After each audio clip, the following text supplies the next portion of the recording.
Hello and welcome to some more Star Citizen news today, covering the latest Star Citizen newsletter, additional Alpha 3.5.1 fixes, updates to the roadmap, more info on VTOL and the Hover Mode that we're getting in 3.6, as well as some statements and responses from Crytek's new lawyers and sort of their stances on that lawsuit moving forward.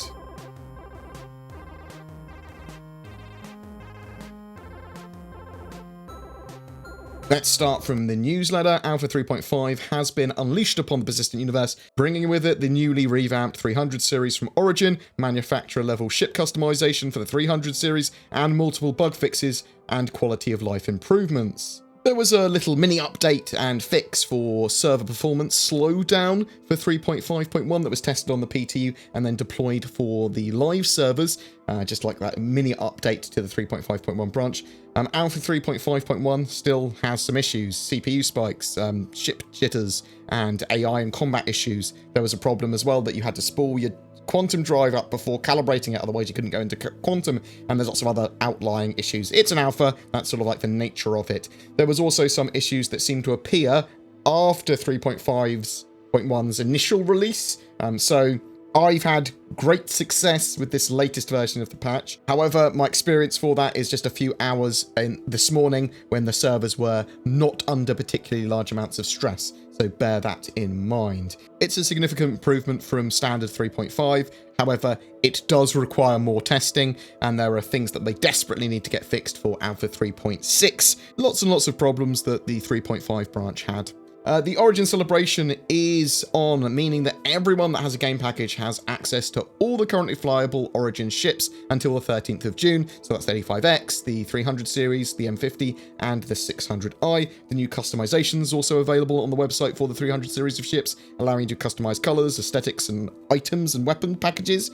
Some options are free, others have a cost attached. The system will evolve and eventually be fully available in-game with in-game credits, and they will roll out more customization for more ships in the future. And there's also going to be aftermarket customization, which will be, as far as I'm aware, entirely in-game and give you lots and lots more options that a manufacturer at point of purchase might not necessarily allow for. Let's take a look at the Persistent Universe roadmap for Alpha 3.6, rest stop exterior variation for stations, weapon attachments, AI cover usage, the P-72 Archimedes. They've all seen significant progress. Player free look as well as the incredibly important client to server actor networking rework are completed and are now in polish. That rework there with the actor to server client stuff, that is making the servers authoritative, meaning that people that have bad pings, that's not going to affect everyone else. That's the server is going to be able to deal with that, and the person with the bad ping or the bad sort of like connection, they are going to suffer rather than everyone else around them. It also allows for a load of improvements to the servers going forward, and is incredibly important for server-side object container streaming and just other optimizations. That update should significantly help with jitter and server issues. Additional tasks have been added to the black market economy and misfires. There's also some delays in regard to AI features for 3.6. The 3D pathfinding V2, bartender NPC, and civilian NPC, so like new behaviors, have all moved to 3.7 now. With Alpha 3.7 in mind, unoccupied rest stop stations have been pushed back from 3.7 to 3.8.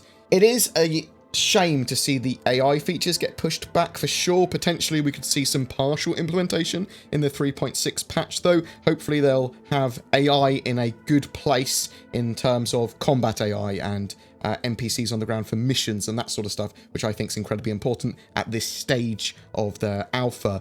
This week's sneak peek was of a new space station. Only a little section of it. Looks pretty cool though. I'm hoping we see lots and lots and lots of variation, lots of cool stations in the verse in the future.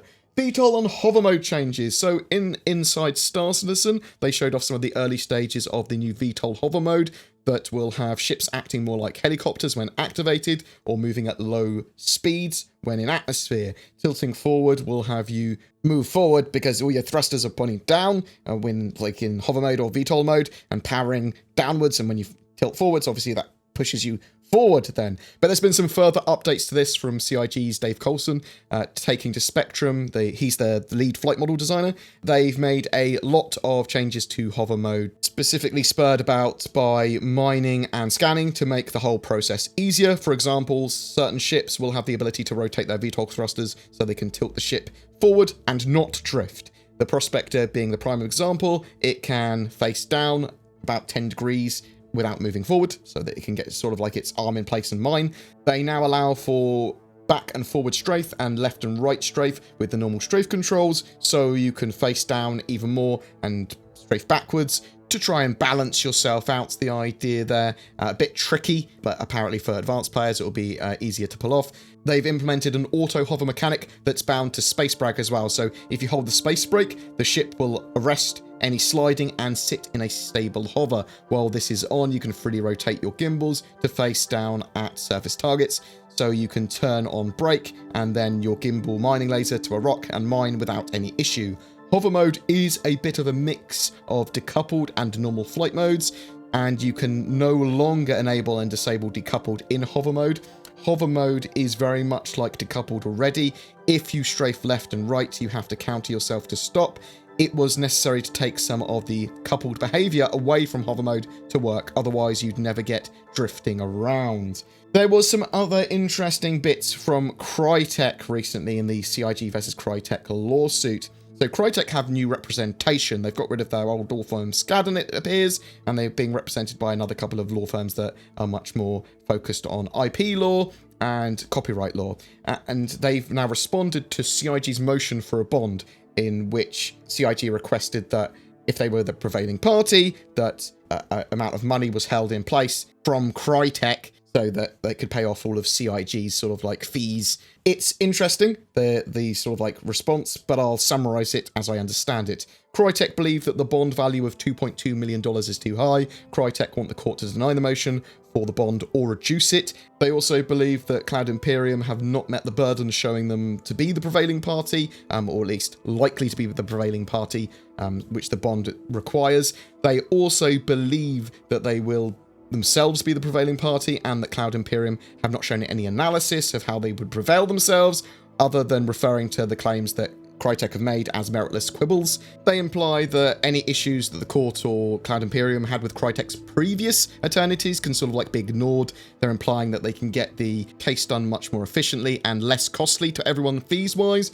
They did say they wanted discovery to be much more straightforward, as the issues here are not particularly complicated. They are also arguing that Cloud Imperium sent them bug fixes, but that should be weighed towards Crytek being the prevailing party, but Cloud Imperium also need to be providing yearly updates. And they've now changed sort of like to a different stance or focus, as that's how I describe it anyway. So they're saying that Cloud Imperium games should still be tied to the game license agreement, because it looks like they're trying to say the Lumberyard Engine has things that are also in Crytek's CryEngine code. So Cloud Imperium haven't really changed engine at all, and it should still be using their trademarks and logos, so they're sort of tied to the original GLA still.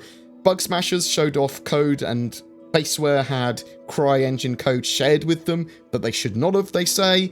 They also suggest that there's no need for a source code expert. Apparently it will be incredibly obvious that code is there. Also, that Squadron 42, the fact that it was developed at any point using CryEngine was not allowed. The argument there will be that Cloud Imperium was always planning to sell it as a sort of like separate game, whereas Cloud Imperium are likely to say, well, it was both part of the agreement and it was also sold together with the game and only sold separately after they switched engines. It was, previous to that, it was only available as like with a package with Star Citizen, or planned to be only available through the same launcher as Star Citizen.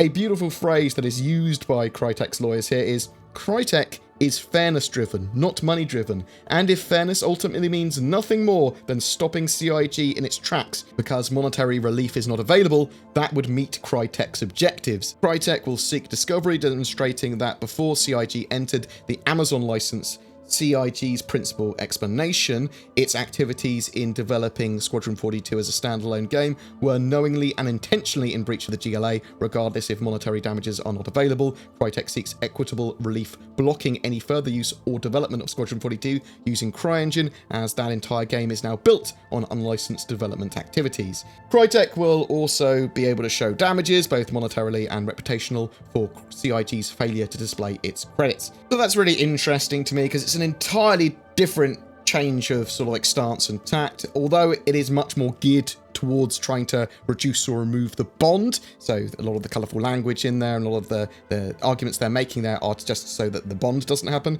It does suggest that Crytek's new lawyer's position has changed, and hopefully they will be much more amenable to putting a settlement position forward. It is a little more doubling down and sidestepping some other arguments and using creative use, potentially, of the GLA wording. Still, they are lawyers and sort of like that's what they do. However, assuming that there's no CryEngine exclusive code left in Star Citizen and it's all just Lumberyard or their own sort of like customizations to Lumberyard, then Crytek really don't have a case at all now. But we'll have to wait and see. I will update you on any more information as it arrives to my eyes. I will bundle all the week's updates and info on Squadron 42 into another video as well, because we did have the Squadron 42 monthly report and some little bits of changes in the roadmap there as well. I'll get that done hopefully by the end of the weekend. What do you think though? Are you enjoying Alpha 3.5.1 or is it too buggy for you? Are you waiting for 3.6? Are you excited about anything in 3.6? Are you enjoying the new 300 series and the customization for that? Have you been flying around the Origin ships that you have access to until June 13th? What do you think of Crytek's new lawyers? Do you think that this might herald a much quicker end to this lawsuit now, hopefully putting a settlement forward in the near future? Or do you think they're going full scorched earth and trying to stop CIG from developing Squadron 42? Whatever your thoughts, I'd love to hear from you in the comments below. Every month we have a ship giveaway. For June, we have an Origin 890 Jump, the massive luxury ship that should also be flyable with Alpha 3.6 at the end of the month. That is a huge sort of like capital luxury ship. It's been donated by Odyssey Interstellar, a friendly industrial expansionist organization in Star Citizen that focus on mining, trading, industry, exploration, research, and infrastructure. In short, commerce is their goal. They run regular weekly events in-game now. Please check them out if you are looking for an org to join, links down below. There are a couple of services I shield for as well that you might find useful. If you're looking for a VPN, then check out NordVPN. I use it for security, privacy, and more. It has massive advantages over free VPNs. And if you use the code BoredGamer, you get up to 75% off your subscription. Boom! Also, there is Shadow Cloud Gaming. This is an alternative to having your own or upgrading your gaming rig on PC. It leverages the power of the internet and your own Shadow server that emulates a high-spec Windows 10 PC, so you can play up to 144Hz 4K anywhere with an old PC, laptop, smartphone, or even tablet.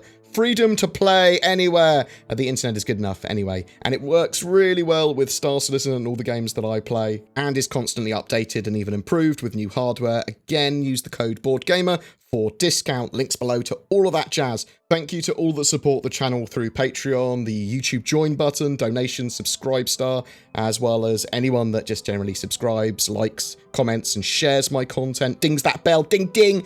If you feel so inclined, you can find links to all of that down below. A special thank you though to my VIP producers this month: Dalamars, Catastros, Raz, Gear Khan, General Aventador, Robert Johnson, and Andy Green, who have given well beyond the norm in support for the channel. I know a load of other people have, but I can't name them all. Thanks for watching, and I'll see you in the verse.